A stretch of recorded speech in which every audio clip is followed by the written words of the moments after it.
I was never supposed to end up in a hospital bed, fighting for my life. Not after everything I'd built, not after everything I'd survived.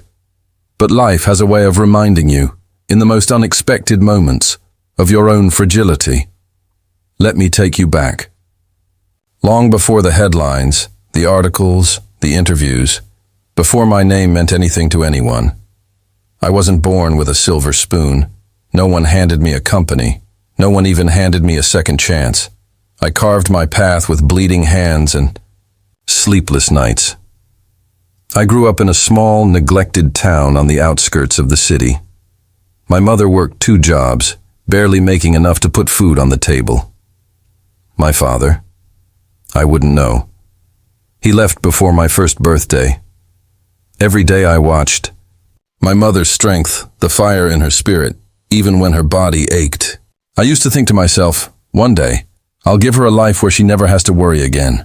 But dreams in poverty feel like luxury items, beautiful, unreachable, and often mocking. At 17, I left home with nothing but a bag of second-hand, clothes and a pocket full of borrowed hope. The city was unforgiving. Jobs were scarce, and nights were long. I worked as a dishwasher at a grimy diner, pulling 12-hour shifts. The pay was miserable, but I was too stubborn to give up. Every night, after scrubbing greasy plates, I'd sit by the window of my tiny room, scribbling ideas in a tattered notebook. Business ideas, app concepts, marketing strategies. It was ridiculous, considering I didn't even own a computer at the time. But I believed in the power of ideas. I believed in the impossible. Then came the break. A friend of a friend mentioned a small local tech contest. Create a basic business plan. For an app idea, winner gets a mentorship. I poured everything into it. I skipped meals, slept 2 hours a night, and begged internet cafe owners to let me use a system for a few extra minutes. My pitch was raw, but it had heart. It won. That contest changed everything. The mentor, a middle-aged entrepreneur named Victor Hensley, saw potential where others saw desperation. He didn't give me money. He gave me something far more valuable, knowledge. Over countless coffees and late-night calls, he taught me about market gaps, scaling, branding, and resilience. It wasn't easy. For every 1 door that opened, 100 slammed shut. Investors laughed at me. Friends distanced themselves. People mocked my dreams. There were nights I'd stare at my reflection in the cracked mirror of my room, questioning if this fight was worth it. But I kept moving. Over the next decade, I built a small but promising startup in the health tech industry, a platform designed to streamline emergency medical services in underprivileged areas, a passion project rooted in my own mother's struggle to access healthcare. Slowly, it gained traction. Fast forward 15 years. My company, PulseLink Technologies, became a billion-dollar empire. We expanded internationally, saved thousands of lives, and earned accolades. I became the man in suits, speaking at conferences, appearing in business magazines, dining with people who'd once ignored me. But success has its shadows. The higher you climb, the lonelier it gets. The pressure intensifies. Mistakes become headlines. Trust becomes a luxury. And somewhere along the way, I forgot what it felt like to be human. Then came the accident, a late-night drive back from an investor gala. Exhausted, emotionally drained, distracted by yet another crisis message on my phone. I didn't see the truck. The world went black. When I woke up, I was in a hospital room, my body bruised, my mind foggy. The sterile scent of antiseptics filled the air. Machines beeped in a steady rhythm. My assistant, Karen, stood by my bed, eyes swollen from crying. She whispered about internal bleeding, a critical blood shortage, and how my rare blood type made the situation worse. I was slipping away, and then her waitress, a stranger with a beautiful soul and long, flowing black hair. She had no idea who I was. No clue about the empire I controlled. All she knew was that a life needed saving, and she stepped forward. "I'm O'Mara," she said softly, as the nurse prepared her for the blood donation. There was a calm grace about her. Dressed in a simple white collared shirt and a red skirt, the standard uniform of a local cafe chain I barely noticed on my drive to work each day. But in that moment, she wasn't just a waitress. She was a lifeline. I remember catching a blurry glimpse of her as they wheeled me away for surgery. I wanted to thank her. I wanted to ask her why. But the world blurred again, and darkness took over. I survived. Weeks later, when I was well enough, I asked Karen to find the woman who donated blood for me. Hospital policies made it difficult, but money and gratitude opened doors. I wasn't prepared for what I discovered. Omera wasn't just kind, she was exceptional. A young woman who'd lost both parents, working double shifts to support her younger brother's education. She'd given up her own college dreams so he could have a future.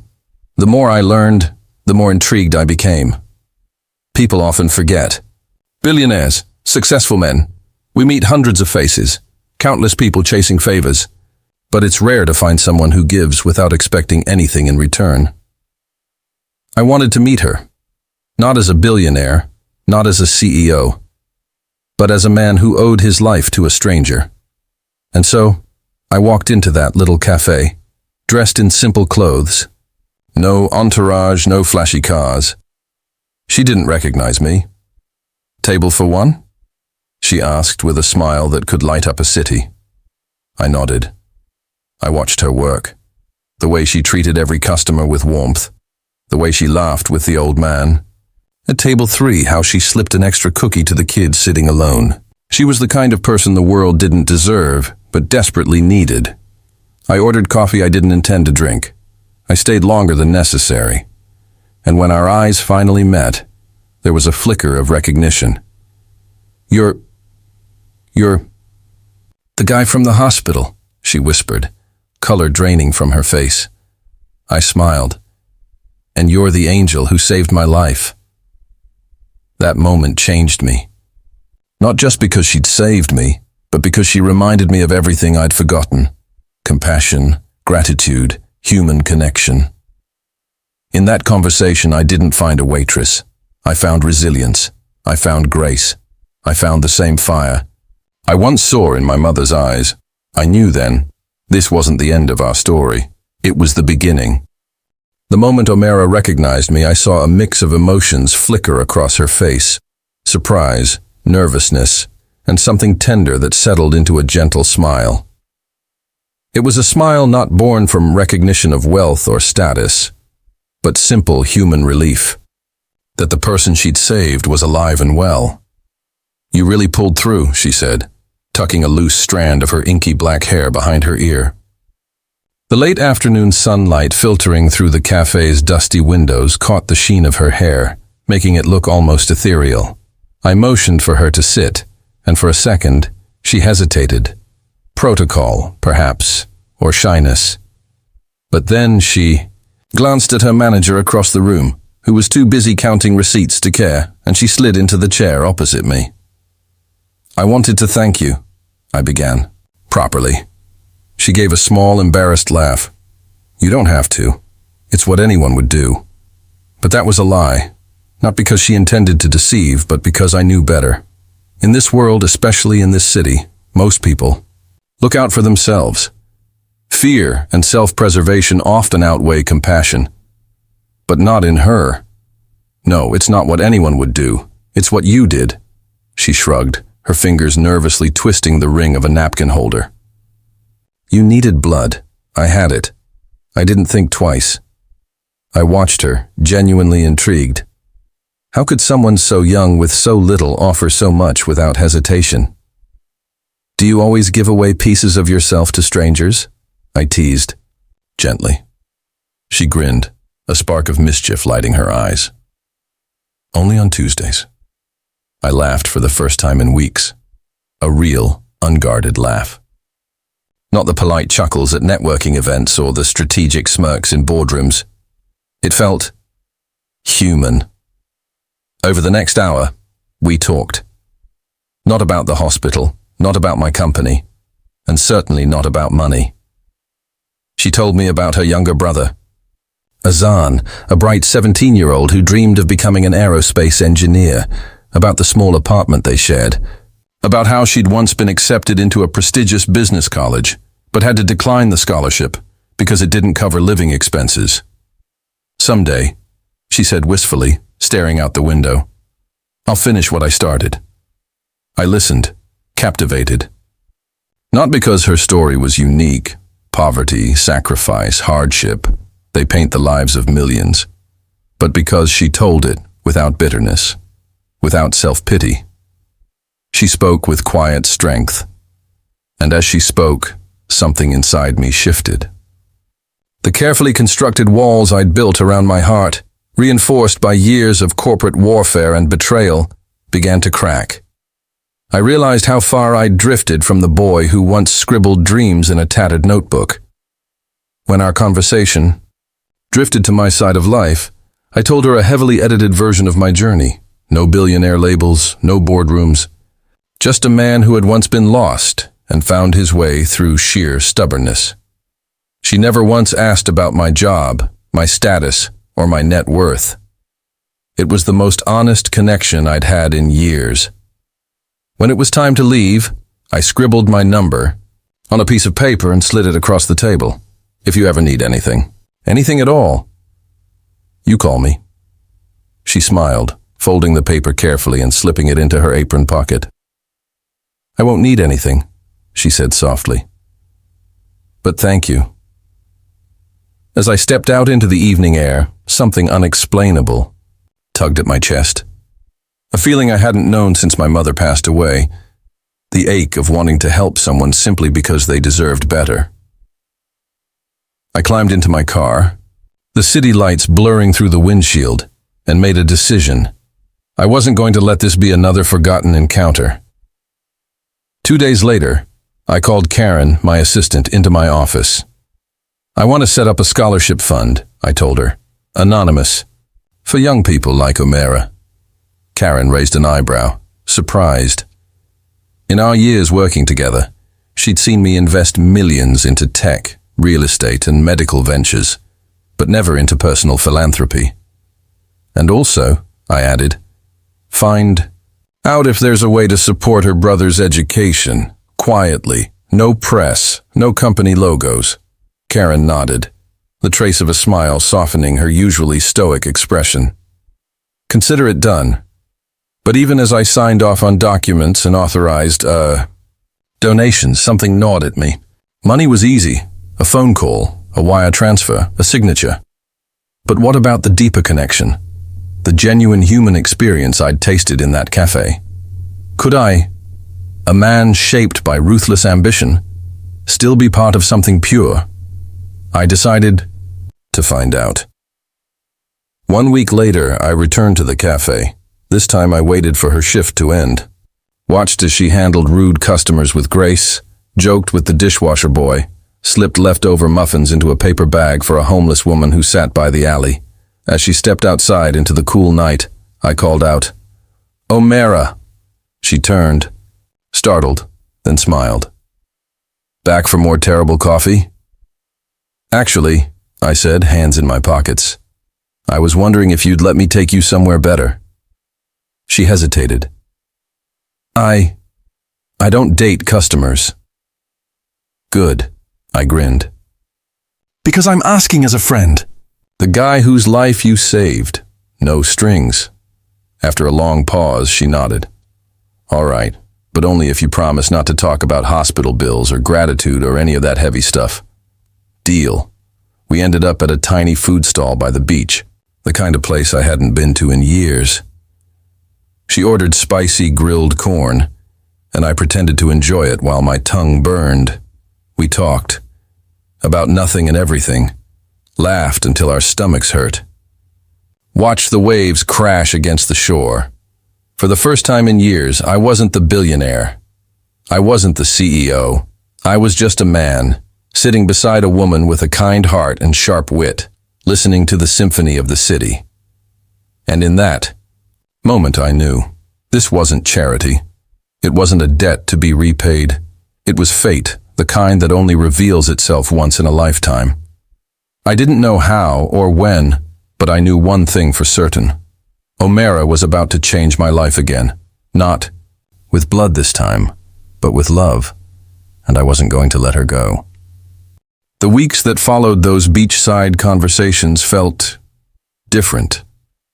For the first time in as long as I could remember, my days weren't solely consumed by stock tickers, acquisition meetings, or ruthless boardroom negotiations. I found myself checking the clock, counting down hours till evening, till I could see her again. O'Mara. The name itself became a kind of melody in my mind. We met at little places, run-down bookstores, roadside tea stalls, park benches where kids chased kites. In the fading light, always casual, always easy. And never, not once, did she treat me like anyone other than a simple man trying to figure life out. Which, in a way, I was. But each meeting piled onto a secret I knew I couldn't keep forever. She had no idea who I really was. No clue that the man sipping chai beside her owned half the high-rises visible from where we sat. No inkling that the very hospital where she donated blood was funded by a foundation with my name etched on its walls. And the deeper I fell for her, the heavier that truth became. One evening, we sat on the same beachfront, our feet half buried.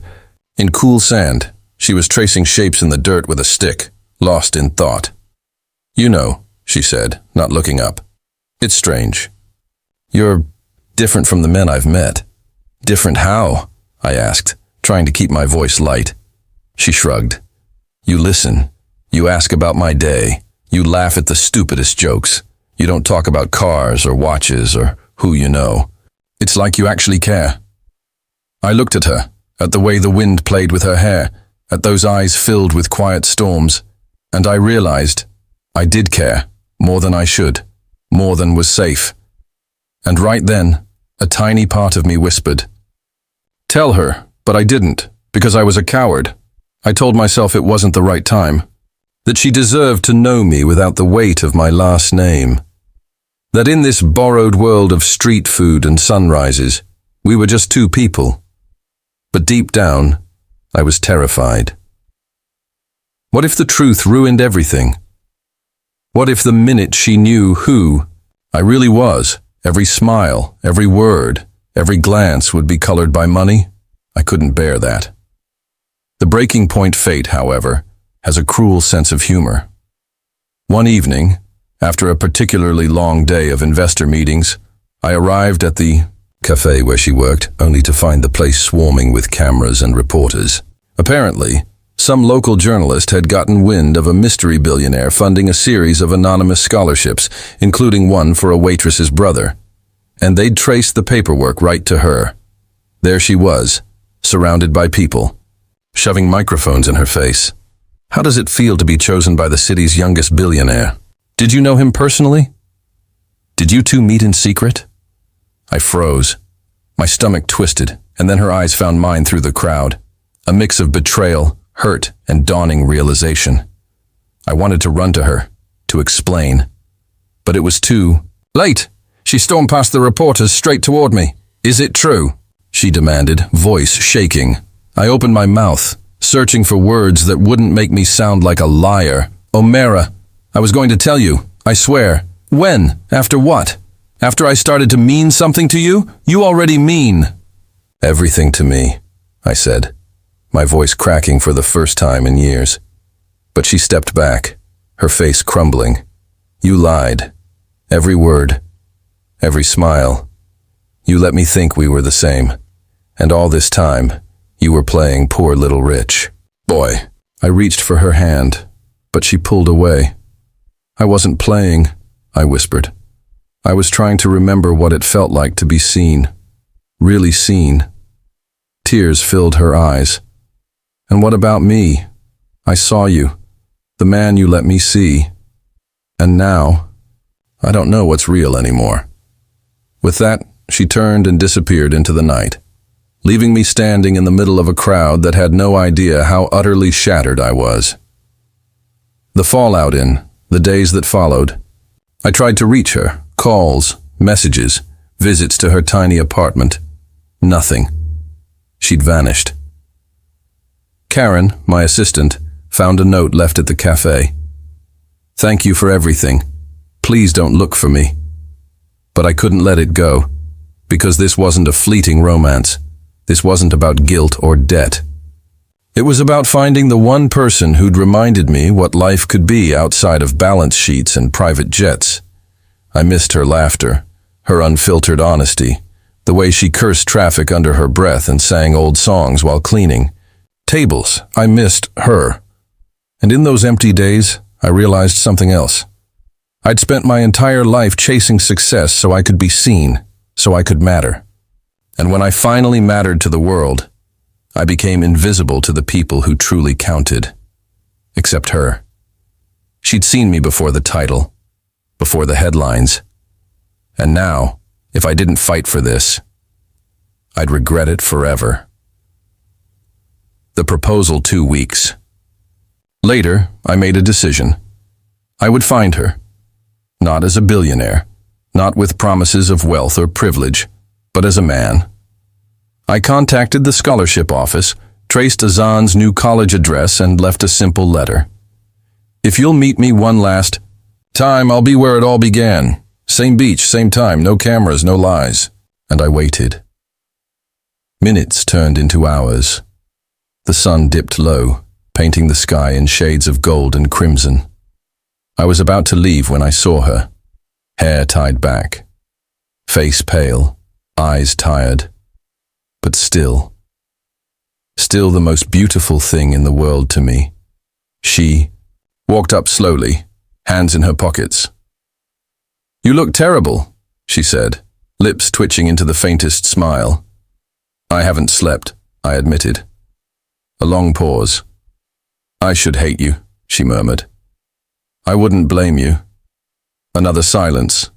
Heavy, charged. Then she sighed, "But I don't." And before I could stop myself, before fear could cripple me again, I dropped to one knee, pulling a simple velvet box from my pocket. Inside was a ring, nothing flashy, no giant diamonds, just a slender band with a tiny stone. "I'm not asking you to marry a billionaire," I said, my voice thick. "I'm asking you to marry a man who was lost and only found himself because of you." Her eyes glistened. "I don't need your money," she whispered. "I know, I just need you." And there, on that beach, with the city's skyline watching in the distance, she nodded. "Okay. But only if you promise to never pretend to like spicy corn again." I laughed. The purest, happiest sound I'd made in my entire life. And for the first time since my mother's death, I knew what it meant to be truly rich. The days after she said yes felt like some surreal dream. I remember waking up before dawn the next morning, sitting by the window of my penthouse. A place that had always felt cold and empty, no matter how expensive the art or how wide the skyline view. But that morning, for the first time, it felt warm. Because she was real. Because somehow, against all odds, I'd found her. I looked at the simple ring resting on her finger as she slept.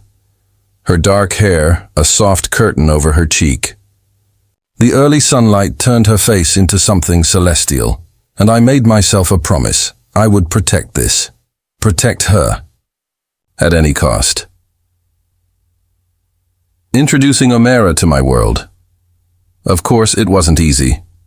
Bringing someone like Omera, grounded, private, unpretentious, into the ruthless, gold-plated, diamond-studded universe I lived in, was like dropping a wild dove into a cage full of hawks. The first time I took her to a company gala, she wore a simple black dress, her hair down in waves. To me, she looked like a queen. But the whispers started the moment we walked in. "Is that the Waitress girl? Did you hear how they met? Must have done something right to land him." I give it 6 months. I felt her fingers tighten around mine, her knuckles white. She smiled, but I could feel the tremor behind it. Later that night, when we escaped, "To the balcony," she sighed. I don't belong here, she murmured. I pulled her close. Neither do I. I just know how to pretend better. She chuckled, resting her head against my shoulder. Promise me, you'll never let them change me. I promise, and if anyone tries, I'll buy the building they're standing in and have it demolished.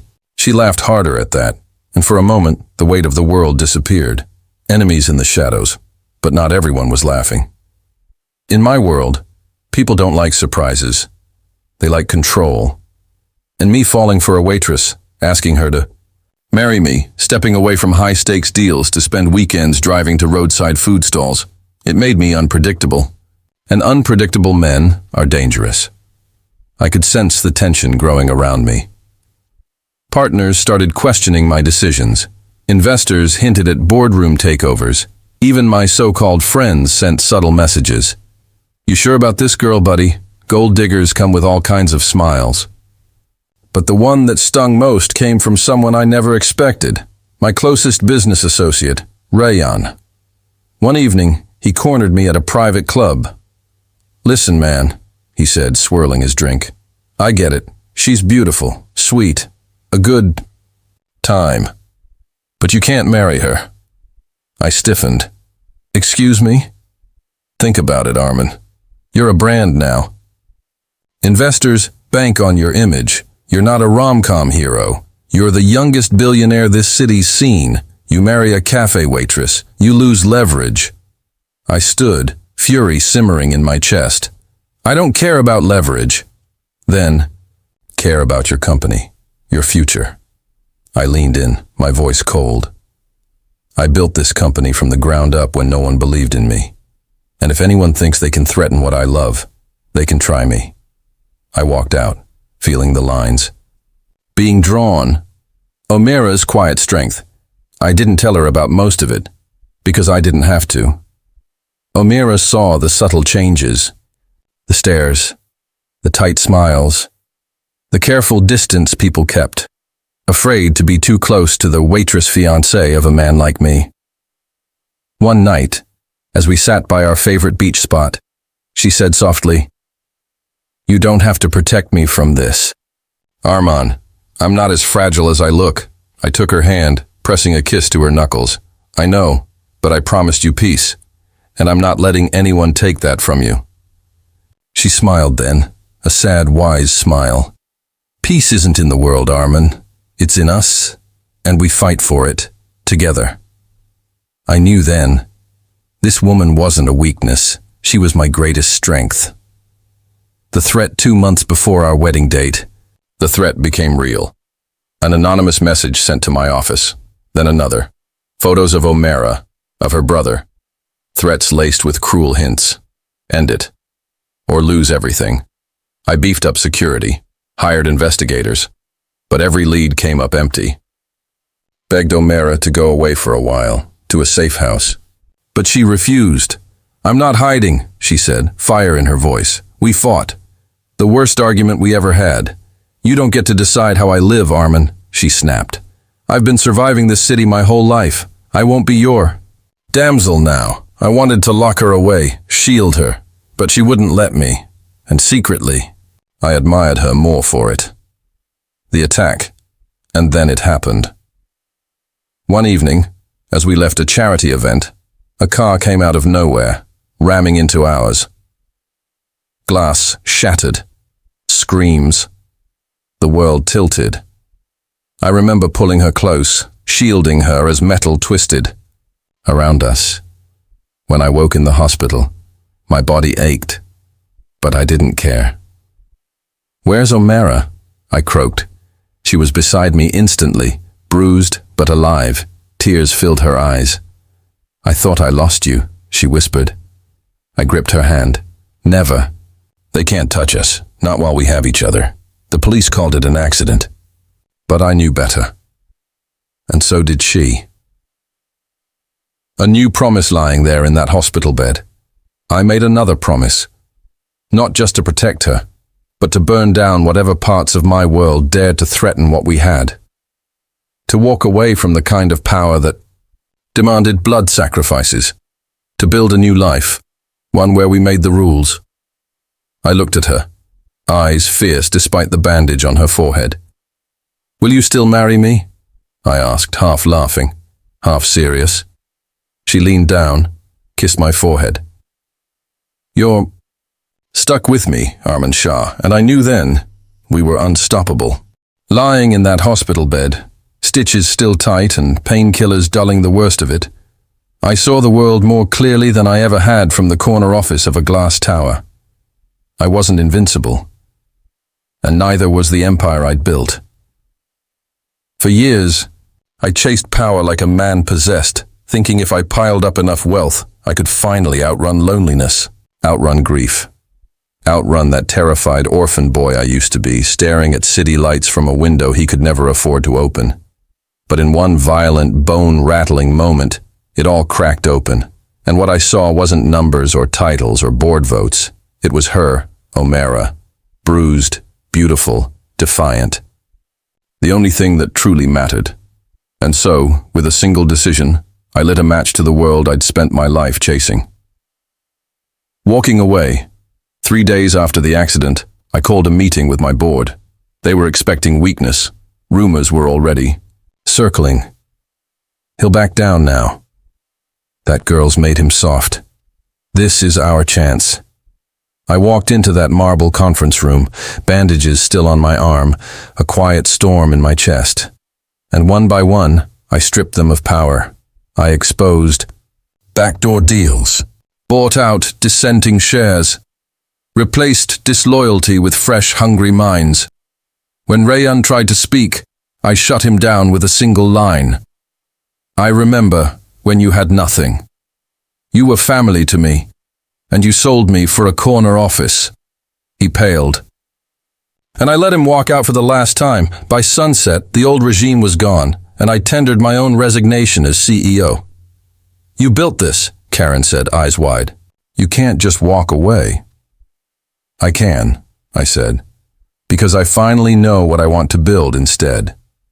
Our new beginning." And so we began. Not in a skyscraper, not in a press conference, but in a quiet, sunlit room above a rundown bookstore we both loved. The one with broken floorboards and an old man who made the best tea in the city. That became our headquarters. We named it Azan Foundation, after her brother, who started it all, a non-profit that rebuilt homes for widows, paid for emergency surgeries, created scholarships for kids who'd never see the inside of a private school otherwise. And this time, there was no anonymity. We owned it, loud and proud. Omera ran programs. I handled strategy. We worked insane hours, fought over budgets, cried over heartbreaking cases, laughed till our ribs ached when a 6-year-old told Omera she looked like a superhero without a cape. We found life again, not in yachts or luxury galas, but in the dusty alleys and sunburnt villages of this city. And slowly, people's opinion of us changed, not because we tried to win them, but because we stopped caring to. The wedding, when we finally married, it wasn't in a palace or a ballroom. Was on that same beach where she first threw popcorn at me, a circle of our closest people. No press, no billion-dollar guest list. She wore a simple ivory dress, barefoot, hair loose, laughing as a seagull stole someone's hat mid-vow. I stood there, holding her hand, heart pounding. "You still sure about this?" I teased. She smirked. "I've survived shady uncles, traffic jams, and your bad jokes. I think I can handle marriage." And when she said I do, it felt like the city itself exhaled. Because for once, a story ended right. Not because it was perfect, but because we fought for it. New enemies, new allies, of course. Not everyone was thrilled. Some in the business world called me reckless. Some old enemies whispered that I'd lost my mind. But new allies rose too. Young entrepreneurs, artists, activists, people who wanted to build, not exploit. We formed a circle, funded ethical ventures, created programs for displaced workers. Started a school in the old part of town, where no private school would dare open doors. And at every turn, Omera was there. Not as an accessory, but as the pulse of it all, the heart, my anchor. Facing the past months. Later, something unexpected happened. I received a letter. Handwritten. No return address. It was from my estranged father. The man who vanished when I was 10, leaving me and my mother to scrape by on bread crusts and borrowed kindness. He'd read about us. About the foundation. About Omera. He wanted to meet. For years, I'd imagined that moment. Beating him, cursing him, spitting at his feet. But when we finally stood face to face in a dim, rented room, all I felt was nothing. He was old now.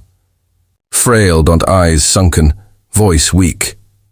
I heard you made something of yourself, he said. Not for you, I replied quietly. He nodded. Didn't expect you would. Just wanted to see you once, before I go. And for the first time in my life I realized I didn't need his apology, because I had built a family of my own, a life, a love. I left that room lighter than I ever thought possible, and unbreakable. Bondamira and I still fought sometimes, about work, about my stubbornness, about her terrible habit of leaving half-drunk cups of tea in every room. But we loved harder, trusted deeper, and every anniversary we returned to that beach, sat barefoot in the sand, shared old memories, watched the sky burn gold and purple, and I'd always whisper the same thing. Thank you for seeing me, because in a world obsessed with wealth and titles, she reminded me I was human first, and that was worth more than all the billions in the world. They say time moves faster when your heart is at peace. I never understood that until these last 10 years. A decade. 10 years of sunrises and storms, of victories and failures, of building something with my own hands, not for power, but for meaning. And through it all, there was her, Omera, the same waitress who once saved my life with a single act of kindness. Now my wife, my partner, my home, a different kind of empire. The world changed around us. Tech empires rose and crumbled. Old. Money lost to new trends. Names that once ruled headlines faded into footnotes. But our little foundation? It thrived. We built schools in war-torn towns, funded heart surgeries for children whose parents couldn't afford bread, helped street kids open cafes, art galleries, bookstores. We created jobs for widows, fought for laws to protect underpaid workers. And every time we cut a ribbon or handed over a scholarship, Omera would whisper, This is what your billions were meant for. And I finally believed her. A home full of laughter. Our home changed too, from a sterile penthouse to a warm, messy, plant-filled house by the sea. Kids' drawings on the walls, half-finished jigsaw puzzles on the dining table, the smell of old. Books and sea salt always in the air. We never had children of our own, not because we couldn't, but because life gave us thousands. Every kid the foundation saved. Every student we sent to college, every teenager we pulled off the street. They filled our hearts in ways biology never could. We became Mama O and Baba A to an entire city, and honestly, I wouldn't trade that for a dynasty. One last sunset one. Evening, on our 10th anniversary, we sat on our beach, the same spot, same salty wind, same stubborn seagulls. I looked at her, hair streaked with gray now, skin sun-kissed and beautiful as ever. Do you regret it? I asked. She raised an eyebrow. What? Saving you that day? I laughed. No. Choosing this. Giving up the easy, safe life for all this chaos. She leaned against me, her hand finding mine. It wasn't chaos, she said softly. It was purpose. And in that moment, I knew she was right. Because what we'd built wasn't perfect. It was scarred and messy and fragile. But it mattered. Leaving a mark, The newspapers stopped caring about us years ago. Younger, flashier billionaires took over headlines. And yet, when disaster struck, when injustice surfaced, people still came to us, not for money, but for hope. Because in a city drowning in greed, we had kept our promise to choose kindness, to fight for those who had no one. To live a life that meant something. And as I look back now, at every scar, every betrayal, every impossible decision, I wouldn't erase a second, because all of it led me to her, to this, to a legacy no storm could wash away. The final lesson. I could leave you with one truth, one lesson after all these years. It would be this: your kindness will save you before your fortune ever does. The world taught me to worship wealth, to chase power, but a waitress with soft eyes and stubborn hope taught me what no billionaire ever could. That one quiet act of humanity can change the course of a life. It changed mine. It can change yours. So be brave. Be reckless with your kindness. And if you ever find yourself alone in the dark, be someone else's light. Because one day, when you least expect it, the universe just might repay you with the greatest treasure of all, a love worth more than every diamond, every title, every fortune combined. And trust me, it's the only thing worth chasing. End of story.